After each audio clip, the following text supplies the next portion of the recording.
he woke up in the same mind, but he did not know that the Lord had left him. He did not know. He thought the strength was there. He woke up in the same mind. Let me say to you, you might wake up in the morning and think that you are breathing, but if God check his book in your calendar, you are no longer existing. The grace of God is to bring you to the place where you will look at sin and say, this is what the Lord died for. And in me I know that I have an exceptional grace that goes against.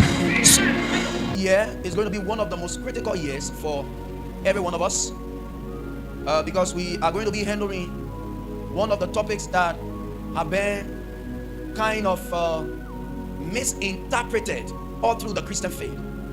That people coming up with certain kind of stuff called the Havoc grace, and that kind of message have brought too many Christians to relaxation in the place of sin. And because of that, we got too many people in church without conscience of their sin, just because a preacher taught them that the availability of grace is a license for sin. Maybe you have heard about it, that it is the unmerited favor of God. Yes, that's true. Grace is the unmerited favor. It means that there is a particular thing that you don't deserve that was given to you, but that doesn't mean it was not paid for. You didn't get this. I bought my suit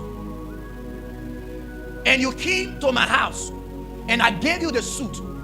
By your standard, you already have not gotten to the place to warrant my suit, but that doesn't mean that I took the suit from on the ground. So it simply explains that even though the grace of God is unmerited by us, but it doesn't mean that Jesus did not pay for it. And once it was paid for, there is a requirement that allows you to operate in that atmosphere. Ooh. So it is free to you, but it was paid for. So we said our theme for the year is exceptional grace. So I heard my father in the Lord said to me this morning, he said, the story of Samson and Delilah, it is not the story of grace. Where Samson will wake up in the morning and say, after all those stupid stuff you have done, and they say, give me my last power.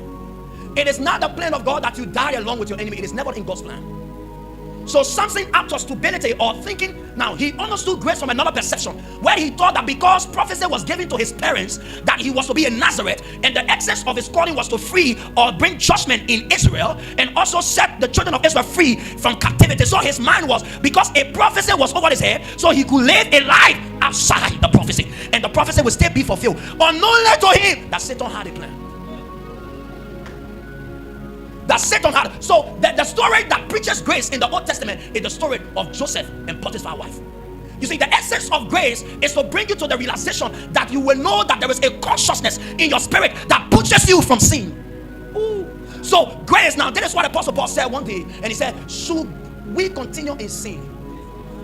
So that grace made a bow. So Apostle Paul did not leave that question as a rhetorical question. He gave an answer. So if there is a sin in you that you are going with the mindset that there is grace, even God is calling you, God forbid. Stay with me. I don't know what you think about grace, but I'm saying to you, grace is the antidote that God himself provided to esteem mankind from sin. Now, this is what happening to many of my Christians in my generation today. Do you know what is going on with them? Is that many of them think that they are with God, not knowing God have left them before now. Judges 16, the same brother Samson. But one day the Bible says, after so many attempts, that his woman called, what her name again, Delilah, embarrassed that man. The Bible says every day she inquired of Samson, where is your strength? It means that while they were eating in the morning, she asked, Papa, you lied to me. Where is your strength? And the Bible said the day he disclosed that, don't forget that he lied to her 2 different times or 3 different times. And when she said, oh, Samson is weak, you're coming, the Bible said, and he woke up in his mind and he broke the chains. But one day came, and the Bible said when they cut his hair, and the lady shouted, I left what the Bible said he woke up in the same mind, but he did not know that the Lord had left him.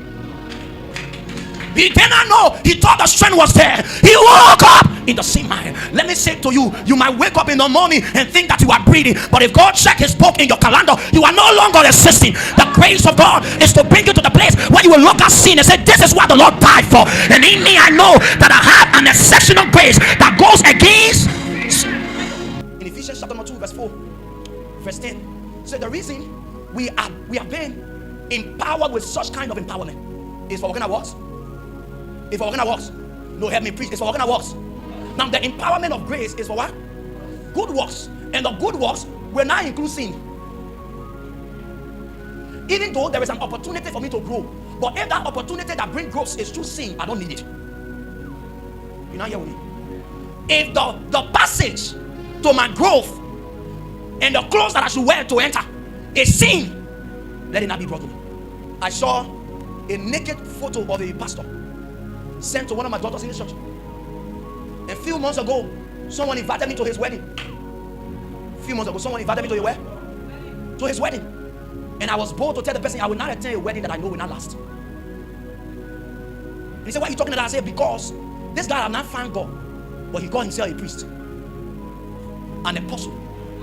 And I saw that naked video. I don't know, he want to impress my daughter. Oh, with his nakedness. And he's married. He's an overseer of the church. And if you call that guy now, he will say the grace of God. You see, that thing you call your weakness below, one of the reasons the grace of God came is to make sure the weakness die.